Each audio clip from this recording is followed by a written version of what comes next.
We welcome you all long-term investors and become better investor family। तो friends आइए जल्दी से देख लेते हैं कि हमने पिछले वीडियो में क्या बात की थी। तो फ्रेंड्स हमने बात की थी कि आखिर स्टॉक मार्केट होता क्या है और इसमें हम किस चीज़ की बाय और सेल करते हैं। फ्रेंड्स उसके बाद हमने देखा था why companies come to stock market, आखिर ऐसा कौन सा रीज़न रहता है जिसकी वजह से कंपनीज को स्टॉक मार्केट में आना पड़ता है, फिर क्यों आना चाहती हैं। फ्रेंड उसके बाद हमने देखा था कि एनएससी बीएसई सेंसेक्स और निफ्टी विफ्टी क्या होता है और इसमें थोड़ा बहुत जो डिफरेंस है आखिर वो होता क्या है। फ्रेंड्स उसके बाद हमने बहुत ज़्यादा इंपॉर्टेंट पॉइंट्स के बारे में बात की थी जो थे how to start in a market. अगर आप बिगनर हो तो आपको ज़रूर देखना चाहिए कि आपको मार्केट में कैसे शुरुआत करनी है, वरना आपका पैसा लॉस हो सकता है। एंड फ्रेंड्स उसके बारे में उसके बाद हमने बात भी की थी how can you lose money in the market, आखिर आप कैसे आप मार्केट में पैसा अपना लूज़ कर सकते हो। तो फ्रेंड्स अगर आपने वीडियो नहीं देखी तो आप अभी आप देख सकते हो या फिर इस वीडियो के खत्म होने के बाद आप उसको चेक कर सकते हो। एंड फ्रेंड्स इस वीडियो में हम क्या बात करने वाले हैं वो बहुत फ्रेंड्स इस वीडियो में हमने सिर्फ एक पॉइंट के बारे में बात करेंगे जो आप देख सकते हो क्या है कि वो पॉइंट हमारे एक ही स्टॉक मार्केट में रिस्क है और अगर रिस्क है तो हम उसको कैसे मिनिमाइज कर सकते हैं। आज हम इस वीडियो में ये जानेंगे थोड़ा बहुत डिटेल में। And friends since we do not compromise with content quality, हो सकता है कि वीडियो थोड़ी सी लंबी हो but we make sure that it's worth watching. तो आइए फ्रेंड्स शुरू करते हैं हम आगे की वीडियो। तो फ्रेंड्स हमारा आपसे पहले ये क्वेश्चन है कि ask your self any place और सिचुएशन। आप खुद से पूछे कि ऐसी कौन सी प्लेस है या फिर ऐसी कौन सी सिचुएशन है जहाँ पे आपको रिस्क इन्वॉल्व नहीं है।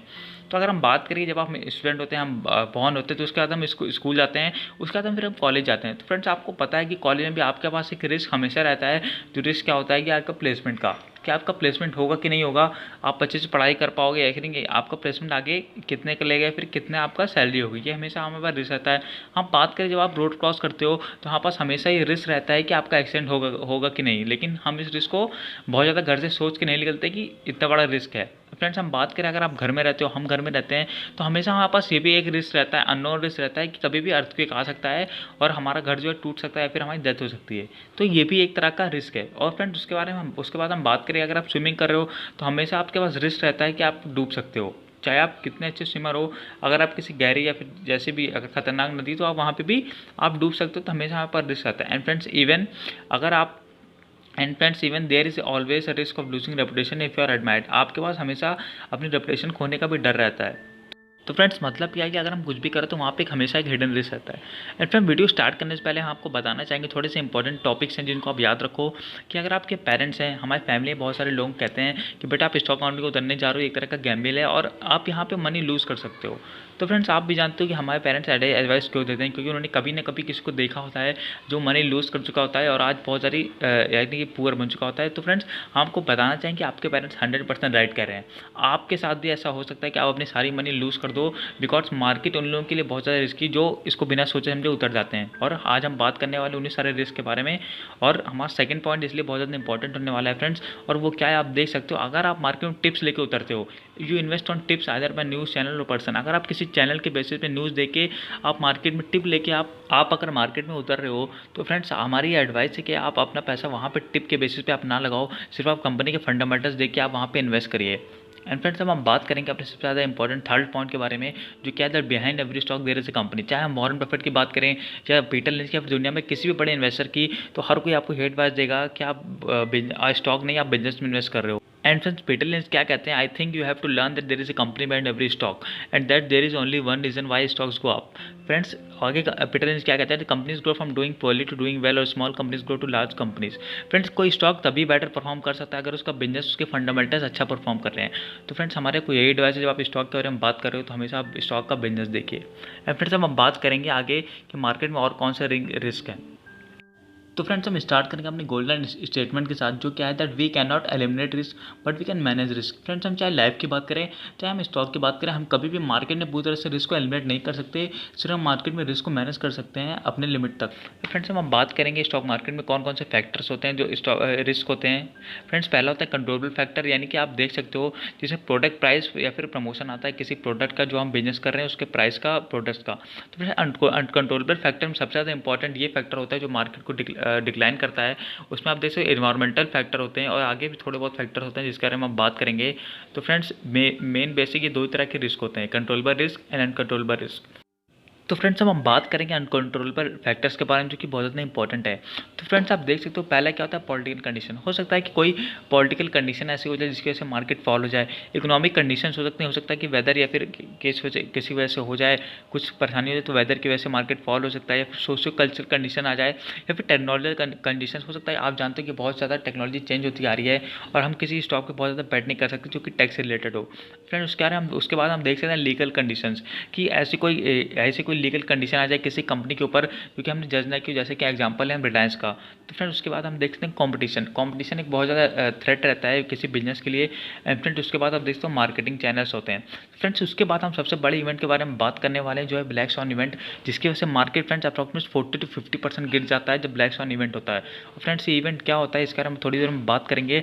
और फ्रेंड्स इस इवेंट के मेन हमारा जो फैक्टर रहता है, अनकंट्रोलेबल रिस्क रहता है, वो सबसे बड़ा ब्लैक स्वैन इवेंट रहता है।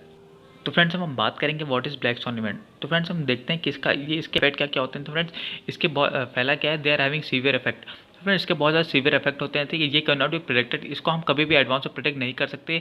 और this events are catastrophic event की कैटेगरी में इसको रखा जाता है, और हाई लेवल ऑफ इंपैक्ट होता है इनका ग्लोबल इकोनॉमी पे। फ्रेंड्स कभी भी एस्ट्रोलॉजी या फिर साइंस कभी भी इन इवेंट्स को प्रेडिक्ट नहीं कर सकती। एंड फ्रेंड्स लास्ट क्या है, all the strategic planets and thinkers do plan और predict the occurrence of such events. कभी हम प्रेडिक्ट कर सकते हैं थोड़ा बहुत, लेकिन कभी हमने सोचा नहीं था कि अचानक से कोविड आ जाएगा। तो फ्रेंड्स हम बात करें तो आप समझ सकते हो कि कोविड क्या है, एक ब्लैक स्वैन इवेंट है। और हम आगे ग्राफ में देखेंगे कौन कौन से इवेंट हुए हैं। तो फ्रेंड्स आप यहाँ पे आप डिटेल में देख सकते हो कि 2001 से 2000 में क्रैश है तो वो ब्लैक स्वैन इवेंट था। 2008-9 में तो फाइनेंशियल क्राइसिस है, वो भी एक ब्लैक स्वैन इवेंट था। उसके बाद 2010-11 में हुआ, उसके बाद 15 में हुआ। फ्रेंड्स आप जानते हो कि अभी सबसे बड़ा कोरोना क्राइसिस चला है, और फ्रेंड ये सबसे बड़ा ब्लैक स्वैन इवेंट है जिसकी वजह से मार्केट अप्रॉक्सीमेट आप जानते हो 40 to 50% फॉल जाता है। तो फ्रेंड्स आप समझ गए ब्लैक स्वैन इवेंट होता क्या है। ये वो इवेंट होते हैं जो हम कभी भी प्रेडिक्ट नहीं कर सकते, जैसे कि 2008 का मार्केट फॉल हो, या फिर आप जानते हो कोरोना को कोई भी प्रेडिक्ट नहीं कर सकता था, या तो 1 साल पहले या तो 10 साल पहले। तो फ्रेंड ऐसी कैटेगरी को हम ब्लैक स्वैन इवेंट कहते हैं। और सबसे बड़ा रिस्क हमारे पास अनकंट्रोलेबल रिस्क का रहता है, लेकिन फ्रेंड सबसे बड़ा एडवांटेज क्या है कि ये रिस्क सबके लिए रहता है, ना कि सिर्फ हमारे लिए। एंड फ्रेंड्स अब हम देखते हैं सबसे ज़्यादा इंपॉर्टेंट चीज़ जो हमने यहाँ से सीखी। तो फ्रेंड्स हमने क्या देखा कि चाहे जितना बड़ा ब्लैक स्वैन इवेंट हो जाए, चाहे जितना बड़ा क्राइसिस आ जाए, मार्केट हमेशा लॉन्ग टर्म में ऊपर ही जाता है। चाहे हो सकता है कि वो 1 साल 2 साल 5 साल भी लगा सकता है रिकवरी में, लेकिन लॉन्ग टर्म में फ्रेंड्स हमेशा मार्केट ऊपर ही जाता है, यानी कि आपका इन्वेस्टमेंट हमेशा ऊपर ही जाएगा। फ्रेंड सेकंड सबसे ज़्यादा इंपॉर्टेंट पॉइंट यहाँ पे क्या था कि आप देख सकते हो that we can not control the uncontrollable risk और black swan event, but we can control the controllable risk. Friends आप समझ सकते हो कि हम कभी भी किसी इवेंट को प्रेडिक्ट नहीं कर सकते कि ब्लैक स्वैन हो या फिर अनकंट्रोलेबल रिस्क हो, लेकिन फ्रेंड्स हम कंट्रोलेबल रिस्क को अच्छे से अगर हम रिसर्च करके अपने स्टॉक्स में इन्वेस्ट करते हैं, तो हम कंट्रोलेबल रिस्क अगर रिस्क को आप अच्छे से कंट्रोल करते हो तो आप बहुत ज़्यादा मार्केट में आप सक्सेस पा सकते हो। तो फ्रेंड्स हम देखेंगे आखिर कैसी कौन सी चीज़ें हैं जिसकी वजह से हम कंट्रोलेबल रिस्क को हम कंट्रोल कर सकते हैं। तो फ्रेंड्स इसको भी हम पॉइंट वाइज देखेंगे। आइए देखते हैं कैसे। फ्रेंड्स हमारा पहला पॉइंट यही है, अगर आप प्रॉपर रिसर्च करके आप मार्केट में इन्वेस्ट करते हो, अगर हम प्रॉपर रिसर्च स्टॉक्स की करते हैं विदाउट एनी टिप और विदाउट एनी हरी, तो फ्रेंड्स आप मार्केट में आप बहुत बड़ा पैसा, अच्छा सा पैसा आप कमा सकते हो अगर आप मार्केट में अच्छे से रिसर्च किए। फ्रेंड रिसर्च में technical analysis and fundamental analysis बहुत आता है, लेकिन हम यहाँ सिर्फ फंडामेंटल्स की बात करेंगे। एंड फ्रेंड जब हमने आपको पहले ही बताया, जब आप मार्केट में इन्वेस्ट कर रहे हो तो हमेशा आप ये सोच के इन्वेस्ट करिए, आप कोई घर खरीद रहे हो, आप कोई बिजनेस खरीद रहे हो। जब आप घर खरीदने जाते हो तो आप कितने घर चेक करते हो, आप कितने घर के प्राइस देखते हो, बहुत सारे घर आप छोड़ते भी हो। तो फ्रेंड्स सेम उस तरह हमको स्टॉक्स को एनालाइज करना है, तभी आपकी इन्वेस्टमेंट लास्ट टाइम में ग्रो हो सकती है। एंड फ्रेंड्स सेकंड सबसे ज़्यादा इंपॉर्टेंट पॉइंट आता है जिसको वॉरेन बफेट ने कहा है, knowing the economics of the business you are buying. Friends Warren Buffett क्या कहते हैं, मैं कभी भी किसी ऐसे बिजनेस में इन्वेस्ट नहीं करता जो बिना किसी के इकोनॉमिक्स देखे। इकोनॉमिक्स का मतलब वो सिंपल बताते हैं फ्रेंड्स। इकोनॉमिक्स का मतलब ये नहीं होता कि मैंने प्रॉफिट लॉस स्टेटमेंट चेक किया कि नहीं। इकोनॉमिक्स में वो कहते हैं कि आपको हमेशा बिजनेस का कॉम्पिटिशन और मोड चेक करना चाहिए कि उसके पास ऐसी कौन सी चीज़ें हैं जो वो मार्केट से अलग कर रही है। और फ्रेंड्स मोड क्या होता है आप जानते होगे शायद, कि कोई किला रहता है तो उसके चारों तरफ दीवारें रहती हैं और उसके चारों साइड पानी भरा रहता है, जिसकी वजह से अगर कोई उन पे अटैक करना चाहता है फ्रेंड्स, तो उस पानी की वजह से कोई किले के अंदर नहीं आ सकता। फ्रेंड्स अगर हम बिजनेस के टर्म में बात करें तो कोई अदर कंपनी आपकी कंपनी के बिजनेस में नहीं आ सकती, इसको हम मोड कहते हैं। फ्रेंड्स थर्ड सबसे ज़्यादा इंपॉर्टेंट पॉइंट जो होता है कि कंट्रोलेबल रिस्क में क्या आता है फ्रेंड्स, कि अगर आप एज्यूम कर लो कि कौन कौन से रेगुलेटरी इशू आ सकते हैं जो आपके बिजनेस को या फिर आपके स्टॉक्स को इफेक्ट कर सकते हैं। फ्रेंड्स मान लीजिए आने वाले टाइम में अगर सेबी को रूल ले आती है कि म्यूचुअल फंड के जो इंडस्ट्री के प्लेयर्स हैं वो और कम मार्जिन में वर्क करेंगे, तो आप जानते हो कि उनसे उनका ऑपरेटिंग प्रॉफिट मार्जिन इफेक्ट करेगा। तो फ्रेंड ये जैसे एग्जांपल था, और हम बहुत सारे एग्जांपल्स अब हम बात करेंगे ताकि आपको और इजीली समझ आए। तो फ्रेंड्स हम पहले बात करेंगे जुबिलेंट फूडवर्क्स की। आप सभी जानते हो कि कई सारे बर्गर या फिर पिज्ज़ास की ब्रांड्स हैं, लेकिन आप जानते होंगे अगर आप मार्केट में हो कि जुबलेंट फूड वर्क उसमें सबसे ज़्यादा प्रॉफिटेबल है as compared to McD and other burger king. तो फ्रेंड बहुत सारे लोग क्या करेंगे, जुबलेंट फूड वर्क में इन्वेस्ट करेंगे, जो कि अच्छी बात है। लेकिन फ्रेंड्स हम यहाँ पे आपको समझाना क्या चाहते हैं कि आप देख सकते हो कि आने वाले 5 साल बाद 10 साल बाद क्या होगा, जो अभी कॉम्पिटिशन है ऑर्गेनाइज मार्केट में वो और ज़्यादा बढ़ जाएगा, और हो सकता है कि जुबलेंट फूड वर्क तब अपना जो सिस्टम है उसको एक तरह से मैनेज ना कर पाए, फिर उनकी जो प्रॉफिट मार्जिन है वो डिक्लाइन कर जाए। तो फ्रेंड्स एक तरह का यहाँ पे हमने रिस्क एग्जाम्पल लिया है, जो कि आपको कंपटीशन के बारे में समझाने के लिए है। क्योंकि इससे क्या होगा कि अभी जो कंपनी अच्छी वर्क करेगी आने वाले कंपटीशन की वजह से वो डिक्लाइन कर जाएगी। फ्रेंड्स सेकंड एग्जांपल जो हम बात करेंगे वो है एचडीएफसी एमसी या फिर कोई भी एमसी का। फ्रेंड्स आप जानते हो, सब जानते हैं कि म्यूचुअल फंड इंडस्ट्री जो है इंडिया में बहुत ज़्यादा ग्रो करने वाली है। अब क्योंकि म्यूचुअल फंड इंडस्ट्री ग्रो करने वाली है, आपने क्या सोचा कि एचडीएफसी एमसी हो गया, फिर कोटक की कोई एमसी है, तो वो सब सारे ग्रो करेंगी। तो फ्रेंड्स आपको क्या लगा कि एचडीएफसी ग्रो करेगी और आपने उसमें इन्वेस्ट कर दिया, लेकिन जो हमने एग्जांपल बताया कि सेबी ने वहाँ पे रूल ले आया कि अब जो एमसी हैं वो अपने वो और कम प्रॉफिट मार्जिन पे वर्क करेंगी। तो फ्रेंड्स इससे क्या होगा, सारे म्यूचुअल इंडस्ट्री के जो प्लेयर्स हैं जो मार्केट में, सारे उनका प्रॉफिट मार्जिन पे ऊपर इफेक्ट पड़ेगा एंड उनका जो मार्जिन है वो डिक्लाइन कर जाएगा। हो सकता है कि और ज़्यादा रूल्स ले ऐसे भी। तो फ्रेंड्स इसके लिए आप उस कंपनी में इन्वेस्ट करो जो कि मार्केट में एक कंपनी रजिस्टर्ड है एंड वो सारे डॉक्यूमेंट्स म्यूचुअल फंड के का टेक केयर करती है, ताकि आपको एएमसी का रिस्क ना रहे। एंड फ्रेंड्स तीसरा हम बात करेंगे एचयूएल के बारे में। फ्रेंड्स आप जानते हो एचयूएल एक बहुत ज़्यादा कंपनी है, एक तरह से ब्लू चिप स्टॉक है। तो फ्रेंड्स हम एचयूएल के बारे में बात क्यों करें, क्योंकि आप देखते हो कि मार्केट में बहुत सारा अभी भी कंपटीशन है, जब पतंजलि है, ब्रिटानिया है, लेकिन एचयूएल को हिला नहीं पाया। लेकिन फ्रेंड्स आने वाले 10 से 20 साल में हो सकता है कि और सारे एफएमसीजी के ब्रांड्स आ जाएँ, जिसकी वजह से एक्चुअल का कॉम्पिटिशन बढ़ सकता है और इनके प्रॉफिट मार्जिन भी कोलैप्स कर सकते हैं। तो फ्रेंड जैसे कि हम बात करें हिंदुस्तान फूड्स है जो कॉन्ट्रैक्ट मैन्युफैक्चरिंग करती है, ये तो बहुत सारी मान ली एफएमसीजी कंपनीज हैं, लेकिन वो कॉन्ट्रैक्ट किसको देंगे, हिंदुस्तान फूड्स को। तो फ्रेंड्स ऐसा आप देख सकते हो जैसे कि कई सारी एफएमसीजी कंपनीज हैं, लेकिन उससे फ़ायदा किसको हो रहा है, हिंदुस्तान फूड को हो रहा है, और उनको मार्केटिंग भी करने की जरूरत नहीं है क्योंकि उनके क्लाइंट एचयूएल है और बाकी सारी कंपनीज हैं। तो जैसे एग्जाम्पल था friend, no recommendation. And friend second हमारा फोर्थ हमारा एग्जाम्पल है बहुत इंपॉर्टेंट, जैसे पावर ग्रिड। आप सभी जानते हो कि पावर इंफ्रास्ट्रक्चर की हमारे देश में कंपनीज है, जैसे पावर ग्रिड हो गया, फिर और कोई प्राइवेट हैं, तो बहुत सारा लॉस रहता है, फिर डेप्थ रहता है। तो फ्रेंड्स हम क्यों ना, आप समझ सकते हो क्यों ना हम किसी ऐसी कंपनी में इन्वेस्ट करें जिससे हमारा रिस्क कंट्रोल हो। यानी कि हम एक ऐसी कंपनी है, यानी कि इंडियन एनर्जी एक्सचेंज आईएक्स कहते हैं जिसको, और आईजीएक्स भी उसने लॉन्च किया, इंडियन गैस एक्सचेंज, जो कि फ्लाई लाइट मॉडल पे वर्क करती है और सिर्फ एनर्जी का एक्सचेंज होता है। फ्रेंड्स उस पर आप जान सकते हो उनके ऑपरेटिंग प्रॉफिट मार्जिन 70 to 80% है, क्योंकि उनके पास कोई खुद का प्लांट नहीं है। वो सिर्फ क्या करती हैं, एनर्जी एक्सचेंज करती हैं। फ्रेंड्स हम आपको फिर बता दें, वो सिर्फ एनर्जी एक्सचेंज करती हैं एंड ये कोई रिकमेंडेशन नहीं है, जैसे एग्जांपल है। तो फ्रेंड्स इस तरह से हम थोड़े बहुत रिस्क को कंट्रोल कर सकते हैं, अगर आप सोच लें कि आने वाले कुछ टाइम में क्या हो सकता है। एंड फ्रेंड बाकी सारे एग्जांपल्स भी आप कमेंट में हमको बता सकते हैं। एंड फ्रेंड्स हम बात करेंगे when risk come into market. तो फ्रेंड आप देख सकते हो वॉरेन बफेट क्या कहते हैं, that risk comes from not knowing what you are doing. Friends market में सबसे बड़ा रिस्क तभी रहता है जब आपको पता ही नहीं कि आप क्या कर रहे हो या फिर आप कैसी कंपनी से इन्वेस्ट कर रहे हो। इसलिए हमने फ्रेंड्स आपको पहले कहा था, अगर आप टिप के बेसिस पे इन्वेस्ट कर रहे हो तो आपको पता ही नहीं कि कंपनी के फंडामेंटल्स कहते हैं, कंपनी क्या करती है, उसमें कौन कौन से इशूज़ आ सकते हैं और कंपटीशन कैसा है, फिर मोड कैसा है। तो फ्रेंड्स सबसे बड़ा रिस्क तभी होता है जब आपको पता ही नहीं कि आप क्या कर रहे हो। एंड फ्रेंड्स आपने बहुत से एग्जाम्पल सुने होंगे, जितना रिस्क होता है उतना ज़्यादा अर्निंग होती है, या फिर जितना ज़्यादा रिस्क है उतना पैसा है। तो ऐसा एकदम नहीं है फ्रेंड्स, मार्केट में जितना कम रिस्क है उतने ज़्यादा रिटर्न, क्योंकि अगर रिस्क ज़्यादा रहेगा मार्केट में, अगर आप रिस्क ज़्यादा है तो आपके रिटर्न लेस हो जाते हैं। तो फ्रेंड्स सबसे बड़ी बात यह है, आप इसको हमेशा ध्यान रखें while investing in penny stocks. And friends अब हम बात करेंगे हमने क्या सीखा और कैसे हम और अपने रिस्क को कम कर सकते हैं। फ्रेंड्स आप देख सकते हो क्या, अगर if you analyse and research fundamentals of a company. Friends अगर आपने कंपनीज के टेक्निकल एनालिसिस किया है, पी रेशियो या आरओई आरओसी देखें, अगर आपने फ्रेंड्स के फंडामेंटल्स देखे हैं बिजनेस के, अगर आपने देखा कि प्रॉफिट ग्रोथ क्या हो सकती है। And friends if you understood the economics and mode of the business. Friends अगर आपने बिजनेस के इकोनॉमिक्स को समझ लिया है कि आने वाले टाइम में कौन कौन से कॉम्पिटिशन हो सकते हैं, कौन कौन से मोड है, या तो बिजनेस के पास अभी आने वाले टाइम में टूट सकते हैं मोड, या फिर आने वाले टाइम में हो सकता है कि कंपनी कोई मोड जनरेट कर ले, या फिर स्विचिंग कॉस्ट ज़्यादा हो जाए, फिर नेटवर्क पर कोई भी मोड आने वाले टाइम में प्ले कर सकता है। And friends if you understood what government और regulatory government issue can come. तो फ्रेंड्स आप समझ सकते हो, इसलिए हमने एग्जाम्पल लिया था सेबी का, कि और कहीं ऐसी जगह है यहाँ पे गवर्नमेंट के इशू आ सकते हैं, जैसे कि आईएक्स हमने बताया, तो वहाँ पे भी थोड़े बहुत रेगुलेटरी इशू आ सकते हैं गवर्नमेंट के एज अ प्राइस को लेके। तो फ्रेंड्स आप आने वाले टाइम में गवर्नमेंट इशूज़ का आप थोड़ा ध्यान रखें। एंड फ्रेंड्स आगे हम बात करेंगे that if you invest in your circle of competence. Friends Warren Buffett बार बार यही कहते हैं कि मैं किसी भी ऐसे बिजनेस में इन्वेस्ट नहीं करता जो कि मेरे जहाँ पे मेरी स्ट्रेंथ नहीं है, यानी कि वो सिर्फ अपने सर्किल ऑफ कॉम्पिटेंस के जो बिजनेस को लगता है कि उनको अच्छे से समझ आता है वो सिर्फ वहीं पे इन्वेस्ट करते हैं और हम आपको ये एडवाइस करेंगे। And friends if you invest in simple and understandable business.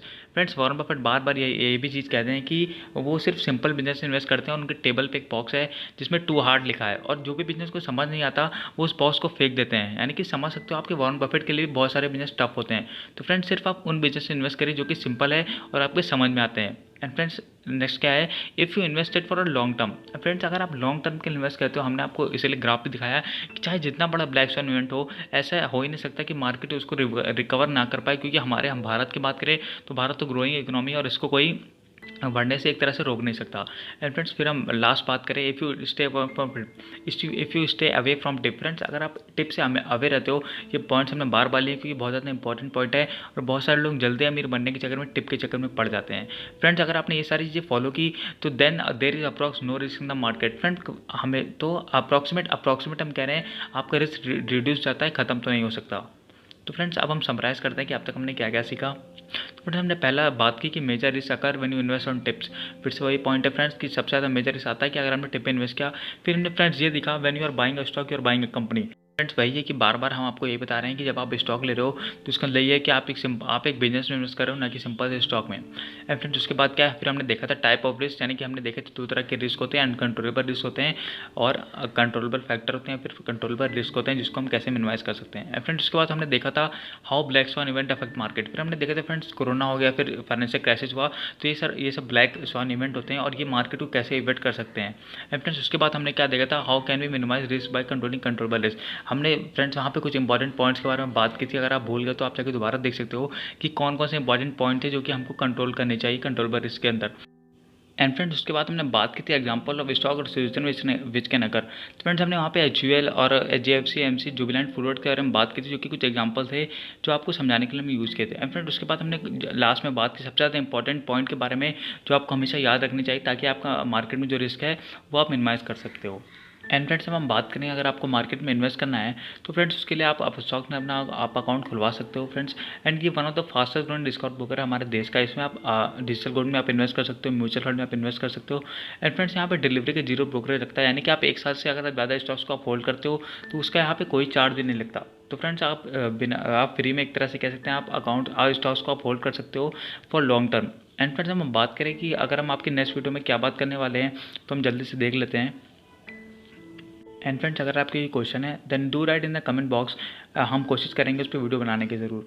And friends हम बात करेंगे आने वाली वीडियो में कि what is the meaning of buying a share, अगर आप शेयर खरीदते हो उसका मतलब क्या है। एंड सेकंड हम बात करेंगे how much money is need to start in the market, अगर आपको कितने पैसे से मार्केट में आपको स्टार्ट करना चाहिए। And friends if you think that our video was helpful and it added value to your life and then आप हमारे चैनल को लाइक करें, सब्सक्राइब करें ताकि आपको और वीडियोस मिलते रहें। एंड फ्रेंड्स शेयर करें आप अपने उन फ्रेंड्स को जिनको आप सक्सेसफुल होता देखना चाहते हो और आप चाहते हो कि वो भी आने वाले टाइम में रिच बने। And friends thank for giving your valuable time great champions.